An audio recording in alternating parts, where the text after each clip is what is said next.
যারা নার্সিংয়ের পরীক্ষা দেবেন, মানে নার্সিংয়ের জন্য এএনএম জিএনএমের জন্য জয়েন্ট এন্ট্রান্স এক্সামিনেশন দেবেন, তাদের পরীক্ষার ডেট গতকালকে অফিসিয়ালি ঘোষণা হয়েছে, কিন্তু আজকে পোস্ট হলো। ইনফরমেশন বুলেটিন প্রকাশ করে দিয়েছে আজকে। পরীক্ষার ডেট হচ্ছে 14ই জুলাই, মানে আজকে 20 তারিখ। ওই 4 মাস থেকে 6 দিন কম, 3 মাস 24 দিন মতো টাইম আছে মেরে কেটে। যারা প্রিপারেশন নিচ্ছেন পুরোদমে প্রিপারেশন নিন।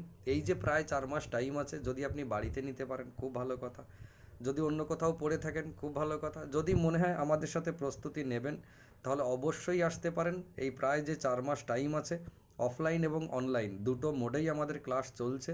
আপনারা যারা এখন আসবেন তারা অনায়াসে আসতে পারেন। এই 4 মাসেও চেষ্টা করলে অনেকটা ভালো রেজাল্ট করা যায়। আপনি যদি মনে করেন যে আমি পুরো দমে খাটবো এই 4 মাস, তাহলে অবশ্যই অনেকটা ভালো রেজাল্ট করার আশা থাকে। যেহেতু এইচএস পরীক্ষা দিয়েই আসছেন, অনেকটা জানা আছে।